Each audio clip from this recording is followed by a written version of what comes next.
Hello. So I'm back to read the next chapters of Redwall.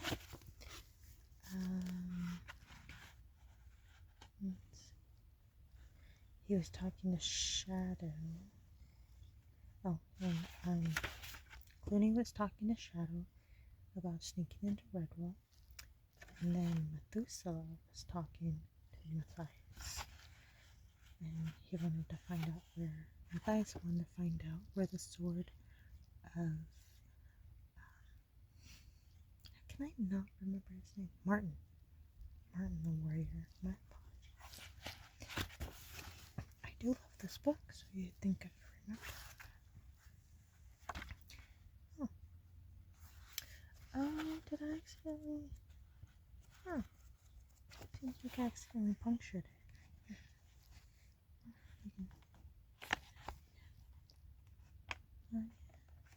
You know what? I bet that was all of that. Oh, cute pie he is. A little bit of a troublemaker. But anyway, we're on 14 now, so let's read. Clouds drifted across the sky, obscuring the thin sliver of moon. The Joseph bell tolled out its midnight message to the slumbering countryside. A warm, soft drizzle was falling over the parched meadows and dry woodland, bringing relief after the hot, dry day, dampening down the dust from the road. In the ditch a frog opened its eyes. Disturbed by some slight noise from the hedgerow, it blinked. Was that 3 figures creeping along, or 2? The frog remained perfectly still. There seemed to be 2 figures in some sort of shadow. The moon came out from behind a cloud. It was 2 huge rats and a dark, shadowy something. They crept along under cover of the hedge towards the big dwelling of the mousefolk. Rats were hunters. Thankfully they had not noticed him. The frog stayed motionless and let them pass. It was none of his business. Clooney, Rhaegar, and Shadow padded noiselessly towards Redwall. This was such an important mission that Clooney had decided to come along and supervise it personally. Around Shadow's waist was strapped a skin pouch. It contained a thin, strong rope, a padded grappling hook, a vial of oil, some lockpicks, and a dagger. Shadow's usual burglaring kit. Rhaegar ambled proudly along, thrilled that he had been specially picked to accompany his chief on such a vital task. Little did he know that Clooney had only included him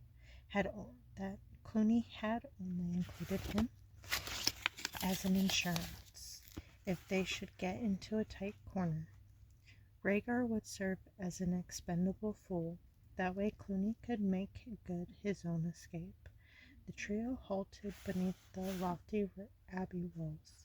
Clooney silenced them with a wave of his tail, then vanished into the night. Rhaegar felt distinctively nervous at being left alone with Shadow. He attempted a whispered conversation. Nice drops of rain, eh, Shadow? Good for the grass. Blow me, these walls are pretty high. I'm glad it's you climbing them and not me. I'd never make it. Too fat, haha. Rhaegar's voice trailed off. He fumbled with his whiskers, wilting beneath the basilisk stare of Shadow's dead black eyes. He shuddered and fell silent. Within 10 minutes, Clooney was back. He nodded up at the parapet. I've been up and down the length of the wall for a fair distance. The sentry mice are all asleep, the fools.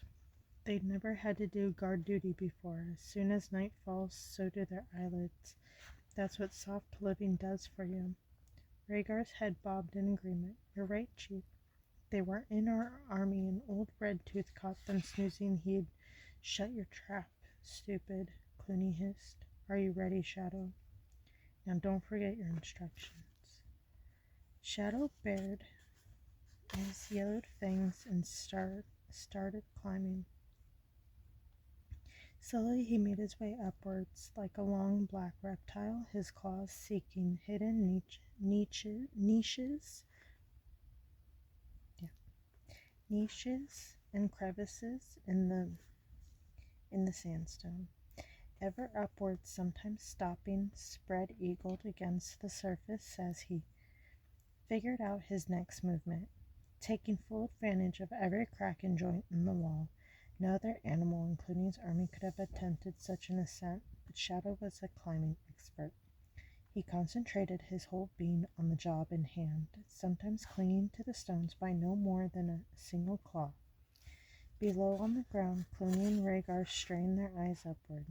They could hardly make out his shape. He was not far from the top of the wall. Shadow shifted position and levered with his back legs and tail. Now he wedged his claws into a fissure and stretched upward, gaining inch by inch. On top of the wall, Brother Edmund was snoring gently. He was nestled in a pile of rubble, wrapped in a warm blanket with his hood against the light rain.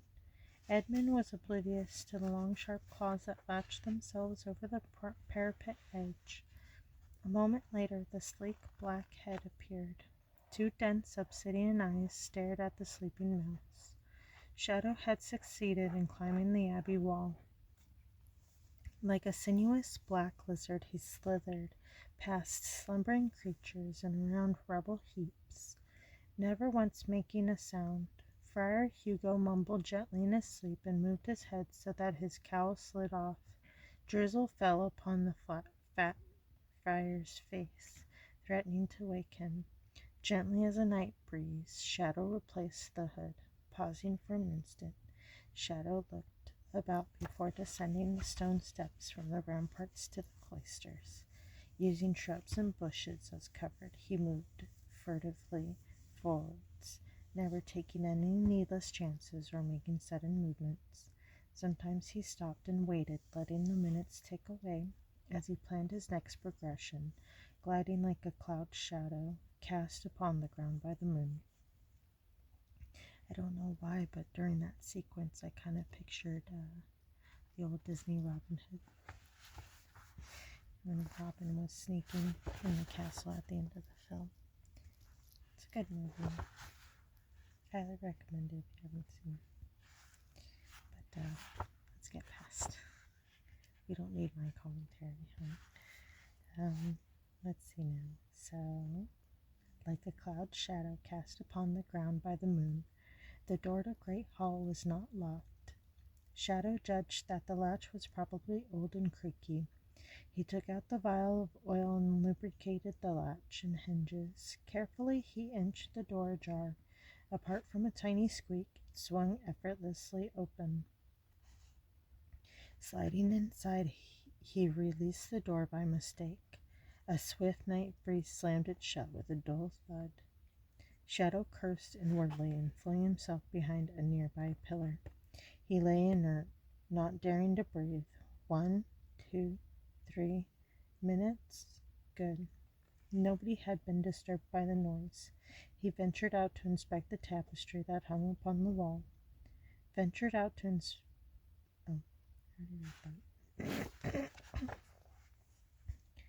A black moth on a moonless night would not have escaped Shadow's notice. He needed no lamp to scrutinize the thing before him, so this was the picture of the warrior mouse that Clooney lusted after. Using his razor-sharp fangs, he began gnawing into the ancient tapestry, working from the tasseled hem upwards. Matthias tossed and turned in his bed, exhausted but unable to sleep. His mind revolved around a host of problems and schemes. The sword, Martin's grave, defense of the Redwall Abbey, cornflower. Finally, after much kicking and rumpling of sheets, sleep started to take over. He was somewhere in a long deserted room, not unlike Great Hall. A voice called to him, Matthias. Oh, go away, the young mouse muttered drowsily. Get someone else, I'm tired. But the voice persisted, boring into his mind. Matthias, Matthias, I need you. He peered down the length of the darkened hall. "What is it? Why do you need me?" Matthias began to walk toward the voice. He could hear a wicked snicker followed by a cry of despair. "Matthias, help! Don't let them take me." He ran forwards. The hall seemed to grow longer. "Who are you? Where are you?" Far ahead in the murky darkness, Matthias could vaguely distinguish a figure leaning out from the wall. It was a mouse in armor. "Please, Matthias, you must help me quickly." Bump! Matthias landed on the floor of his bedroom. Sheets were tangled about his body. Slowly he sat up and rubbed his eyes. What a strange dream. The long hall, the plead for help, the armored mouse. Matthias felt the fur on the back of his neck rising. Of course, it had to be. Great hall, Martin the warrior. Something terrible was going on downstairs. He was needed urgently.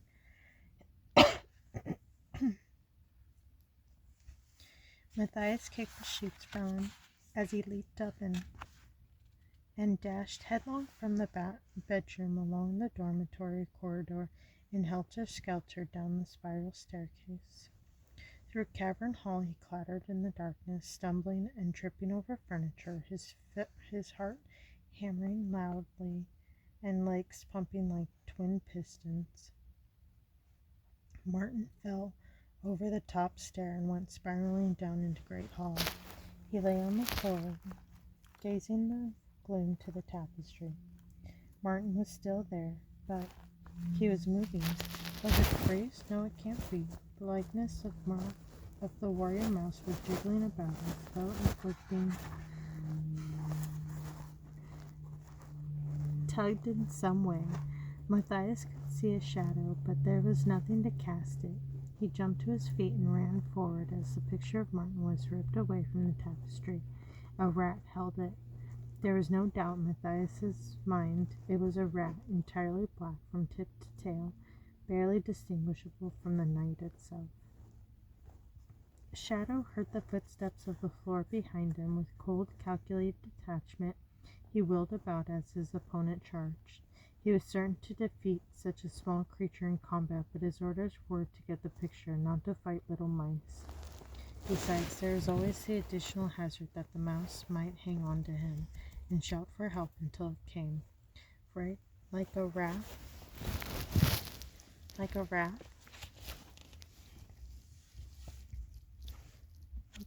Still going. Where was I before you interrupted us, Oliver? Let's see. Like a wrath of oily smoke, Shadow completed a clever double maneuver. Bowling his body into a forward roll, he knocked Matthias down like a skittle. Bounding up, he slipped around the door, slammed it, and fled off through the cloisters. Matthias sprang up, roaring at the top of his voice, "Stop that rat! Stop that rat!" Immediately the mice on sentry duty were alerted. As Shadow ran, he saw Constance dash across the grounds at an angle which cut him off from the stairs up to the ramparts. Switching direction, he made for the next set of stairs, silently cursing the badger. Now he would have to use his climbing rope to descend quickly to the road. Matthias emerged from the abbey. He saw Shadow change direction. Thinking fast, he ran diagonally, catching up with the thief at the foot of the stairs. Throwing himself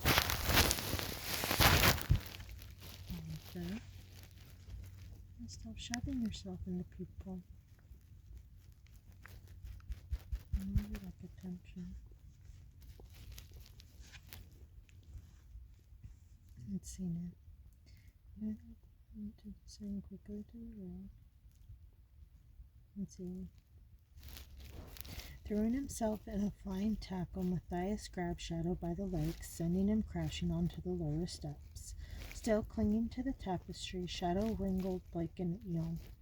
Turning over onto his back, he kicked savagely at the young mouse's head with a free foot. Matthias tried valiantly to hang on, but his larger and heavier opponent kicked him viciously in the face again and again. The big bony foot, with its sharp claws pounding and gouging away, soon took its toll. Matthias went limp and blacked out. Constance had mounted the far steps. Gaining the rampart, she ran along, dodging the heaps of rubble. She saw Matthias go down under the onslaught of kicks and ran even faster. Impeded by mice all around who scattered in panic, thinking they were under a mass invasion, the only one besides Constance who had the sense to see what was happening was Cornflower's father. Being nearer the top of the stairs than the badger, he ran straight into the intruder. Shadow was struggling to get out his climbing rope. "Surrender, rat, I've got you," cried Mr. Field Mouse as he grabbed hold of the thief, but rummaging in his pouch to free the rope, Shadow's claw had closed on the handle of his dagger. He drew it out swiftly and drove it twice into the Field Mouse's unprotected body. Constance arrived just as the victim fell wounded. Shadow turned on her with the dagger upraised. Constance swung her paw round into a mighty arc, and it caught Shadow square on the chin. The force of the blow lifted the thief clean off his feet, and before Constance could grab hold of him, he overbalanced and hurtled over the edge of the parapet with a horrible scream. Downwards he plunged, his body thudding off the unyielding masonry. He landed in the wet roadway with a sickening crunch.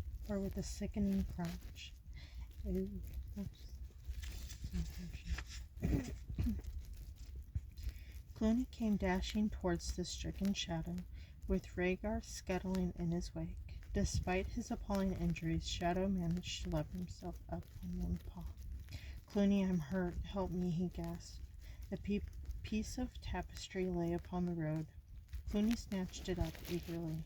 Behind him he could hear the gatehouse bolts being withdrawn amid the shouts of angry mice. Ruthlessly he kicked at Shadow's broken body.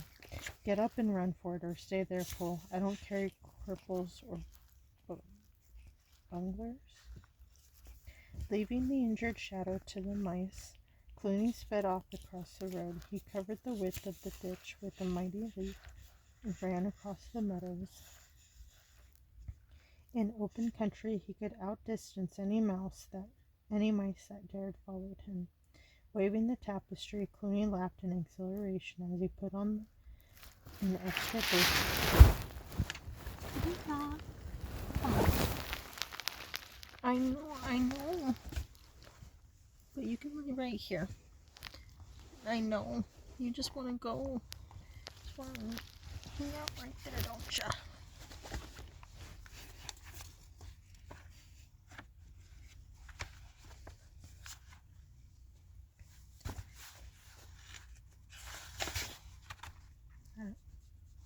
See that face?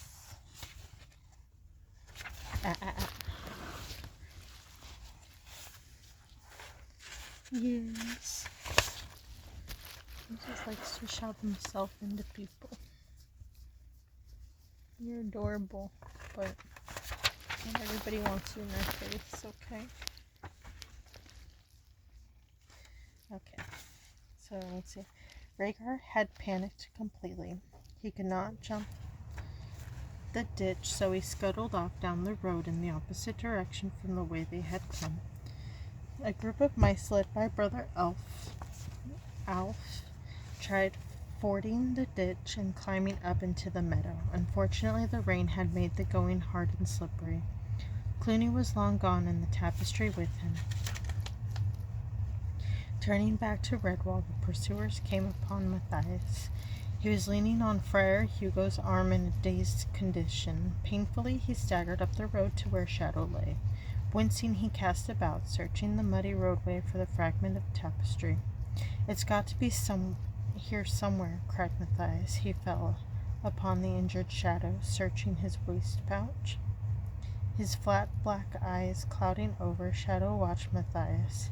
Laconically he spoke. His voice was strangely calm. "Too late, Mouse. Martin is with Clooney now." It was the last thing Shadow ever said. He gave one final shudder and lay dead. Kind of sad, all these creatures dropping dead on Clooney's behalf. I guess that's what happens, right? I'm tired all over. I'm tired. Oh. Chapter 15. Dawn arrived as if it were aware of the previous night's events. Heavy gray skies and steady rain prevailed over Redwall and the Mossflower area.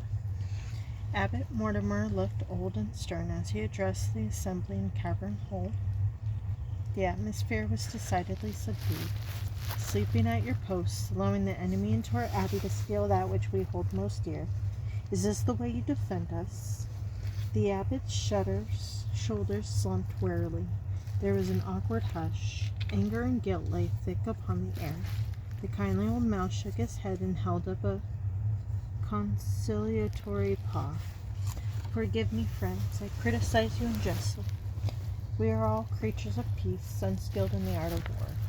Yet when I saw the late rose this morning, I could not help but notice that its leaves are all shriveled. The tiny rosebuds have died. Martin the warrior is gone from our abbey. He has left Redwall. We are forsaken. There will be hard and sorrowful days to come without him among us. The mice and woodland creatures shuffled their feet and gazed at the floor. They knew the truth in their father abbot's words. But hope springs eternal. There is one voice raised, that of Matthias. A bit of good news, he said. I have just come from the infirmary. Mr. Field Mouse is out of danger. He will live. The relief was audible throughout Cavern Hole. Tensions were eased. Even the abbot temporarily forgot his gloomy predictions. Thank you, Matthias, he cried. What heartening news. I must say that the terrible injuries received by Mr. Field Mouse almost had me believing the worst. But look at yourself, my son. You should be resting. Your face is still swollen after the fight with the black rat. Matthias gave a lopsided grin. He shrugged cheerfully. Don't worry about me, Father Abbot. I'll be all right. The mice smiled with pride. A brave little warrior, Matthias. He put new heart into them. Their resolve strengthened as he continued. Black rat indeed. He didn't even scratch me. Well, only a bit. But where is he now, the sly one? Deep under the soil, if the insects are doing their job properly. Listen to me, friends. We of Redwall are a tough lot to kill off. They couldn't finish Ambrose Spike, could they? Why, even the black one armed with a dagger couldn't slay Mr. Field Mouse, so what's a scratch or two to a mouse like me? Cheers for Matthias's speech rang to the rafters. Constance sprang up beside him, shouting heartily, That's the spirit, friends. Now let's see you all back out there at your posts. We'll be wide awake this time, and heaven help any dirty rats that come marching up to Redwall this day. With wild yells, very uncharacteristic of peaceful mice, the friends seized their staves and charged out, fired with new zeal. After a while, Constance accompanied the abbot to see Mr. Field Mouse, while Matthias went with Methuselah to the great hall. Together they surveyed the torn tapestry. The young mouse stood with his paws folded, an expression of disgust upon his features. The old gatekeeper patted his shoulder. I know how you feel, Matthias. I could see you were only putting on a brave face for the benefit of the others. That is good. It shows you are learning to be a wise leader. You hide your true feelings and encourage them not to give up hope. Matthias gingerly touched the swelling on his face. That's as may be, old one. But you can see as well as I can that Martin is gone. Without him, I do not think we win. Methuselah nodded in agreement. You are right, my young friend, but what's to be done? Matthias staggered slightly. He leaned against the wall, rubbing a paw across his brow. I don't know. In fact, the only thing I know right now is that the abbot was right. I think I'd better go and lie down for a bit. Refusing Methuselah's help, the young mouse left the old one gazing at the torn tapestry. He tottered off unsteadily in the direction of the dormitory. On the spiral staircase he met Cornflower. Hello there, he said, as cheering as he could. How is your father? Cornflower looked at Matthias solicitously. He's doing fine, thank you, Matthias. I'm going to get some herbs for the abbot. Shouldn't you be lying down? Your face looks terribly puffy. Matthias winced and leaned against the banister. Yes, as a matter of fact, I'm going to my room for a good long rest, but don't you worry. Before long I'll make those rats pay dearly for hurting your father. Matthias staggered weakly into his room, but the moment he closed the door he became a different mouse. With bright, eager eyes he groped under his bed and brought forth the waist pouch that had belonged to Shadow. Tucking the long dagger into his belt, he wrapped the climbing rope around his shoulder and said aloud to himself, "Right, Clooney, you and I have a score to settle." Keeping a mound of earth between himself and brother Rufus, Matthias silently looped the rope around a projection at the edge of the parapet. Fortunately for him, Rufus was looking in the opposite direction. Matthias started to slide down the rope on the moss-flower side of the wall where the woods came up close to the abbey.